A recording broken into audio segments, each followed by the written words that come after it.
So here's something wild that nobody's talking about. This Sunday, 115 million people are going to be absolutely LOSing out over the Super Bowl. Screaming, crying, throwing things at their TV. But there's this whole shadow population. We're talking millions of people who could not care less. And I mean, genuinely don't care. Not the performative, I am too cool for sports thing.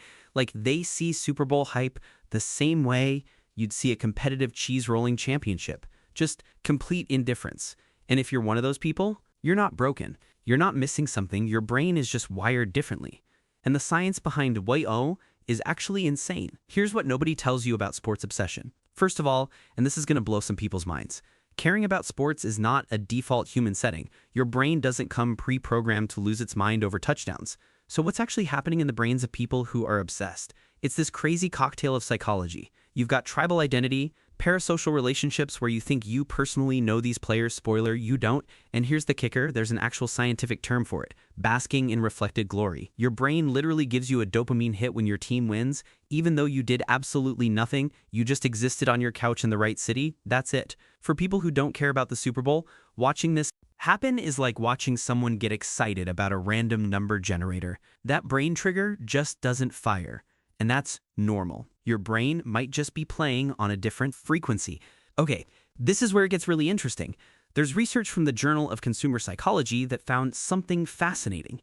People have completely different optimal stimulation levels. Some brains are like, give me all the chaos, all the intensity. Other brains are like, please, no, neither is better. They're just different frequencies, like how some people need blast heavy metal to feel alive and others prefer complete silence. So when someone says they don't care about the Super Bowl, they're not being edgy. Their nervous system might literally find 3 hours of high-stakes emotional chaos exhausting instead of exciting. You can't force your brain to enjoy something it finds draining. It's like being an introvert at a massive party. Some people get energy from it, others lose it. We're tribal. But not all in the same way. Here's something that sounds dramatic but is actually backed by science. Sports tap into our primal tribal instincts, like ancient in-group versus out-group stuff that kept our ancestors alive. The emotional response to my team won versus their team won, that's following the same neural pathways as literal tribal warfare. Wild, right? But this is the part people miss. Not everyone experiences that pull with the same intensity. Some people get their tribe from book clubs, or Reddit forums about mechanical keyboards, or Discord servers about niche video games, or literally anything that doesn't involve watching millionaires give each other brain injuries over an oval ball. They're not rejecting community, they just found it somewhere that doesn't require memorizing stats or debating whether that was actually a catch for 3 hours. The control freaks, and I mean that in the best way, let's talk about something psychologists call locus of control. Stay with me, this explains so much. Some people naturally focus their energy on things they can influence. Others are cool investing emotions in things totally outside their control. Think about watching football. You're screaming at the TV, wearing lucky socks, sitting in your lucky spot, maybe literally trying to manifest a field goal with your mind. But here's the thing, none of that changes what happens on the field. Zero, zilch, nada. Some people are like, yeah, but the journey is the point. And that's valid. Other people are like, why would I invest 3 hours of emotional energy into something where my effort has literally zero impact? And that's valid too. Want to learn guitar? Practice makes you better.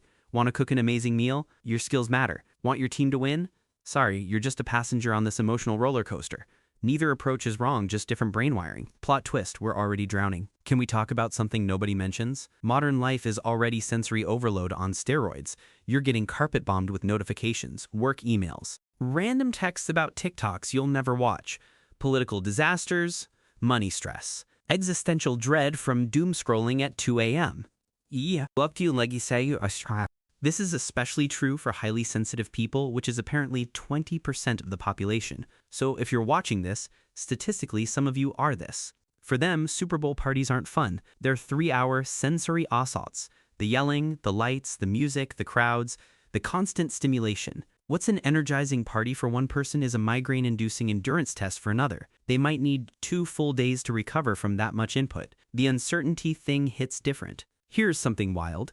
People have dramatically different tolerance levels for uncertainty and unpredictability. Sports are built on uncertainty, right? That's supposedly the thrill, you never know what's going to happen. But for people with lower uncertainty tolerance, that doesn't feel thrilling. It feels like anxiety. They're not enjoying the suspense. They're white-knuckling through 3 hours of stress, waiting for it to be over. Combine that with the fact that the outcome literally doesn't impact your actual life, it starts feeling less like entertainment and more like voluntary torture.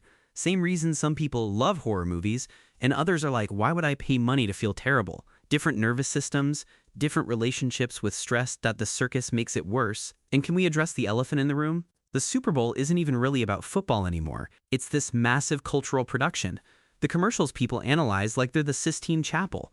The halftime show everyone has opinions about. The themed snacks, the parties, the memes, the discourse. If you don't care about football, all that extra hype doesn't make it better, it makes it worse. You're surrounded by people having this intense collective experience, and you're supposed to perform enthusiasm, laugh at the commercials, have hot takes, care at the right moments, and it all feels fake, like you're an alien trying to pass as human by mimicking the right reactions. You end up watching everyone else get emotional over something that feels completely arbitrary to you, and that disconnect, it's not just boring, it's genuinely lonely. You feel like the only person who missed the memo on why this is supposed to matter. Sometimes the answer is just, I don't like it. But here's the plot twist. Sometimes there's no deep psychological reason. Sometimes people just don't like football, the same way some people don't like cilantro, or pineapple on pizza, or the color yellow, or country music. We've gotten so obsessed with finding neurological explanations for every preference that we forget humans just have different tastes. Mind blown, right? The person who doesn't care about the Super Bowl might be obsessed with Formula One, or Olympic curling, or competitive chess, or literally anything else. And that doesn't need a trauma explanation or a brain scan justification.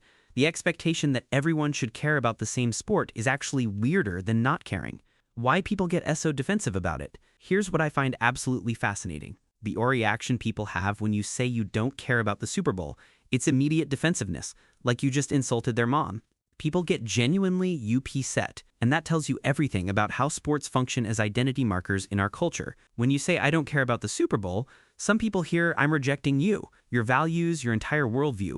It's not about the game, it's about belonging, about shared experience, and maybe some anxiety that if too many people opt out, the whole thing loses its cultural power. Sports aren't just entertainment, they're social glue, a way to connect with strangers, feel part of something bigger. So when you don't participate, to them, it feels like you're rejecting the entire system. Every single reason is valid. Look, if you don't care about the Super Bowl, it could be any of these reasons. Your brain needs lower stimulation levels. You prefer investing energy where you have actual control. You're not wired for competitive sports. The manufactured spectacle exhausts you. Uncertainty feels like stress, not fun. You're already overstimulated by modern life. You find the tribal thing cringe, or you just find it boring. Period. All of those are completely valid ways to exist. You're not broken, you're not missing out, you're not being contrarian, your brain just works differently. The beautiful part. And here's the thing that actually kind of blows my mind this works. You can have 115 million people absolutely losing their minds over a football game, while millions of others are doing literally anything else, reading, hiking, sleeping, building Lego sets, staring at the ceiling, and we all coexist. Different brains, different preferences, different sources of meaning and joy. That's not just okay, that's beautiful. We don't all have to experience the world the same way. In fact, that diversity is probably the only reason society functions at all. So whether your team Super Bowl is life, or team Wake Me When It's Over, you're valid. That's it. That's the whole point. Different frequencies, same humanity. If this hit different, smash that subscribe button. Seriously, it helps more than you know. And if you want to support deep dives like this, join as a channel member. You'd be directly supporting this kind of content, and I genuinely appreciate it. Drop a comment and tell me, are you watching the Super Bowl or doing literally anything else? I'm curious where y'all land on this.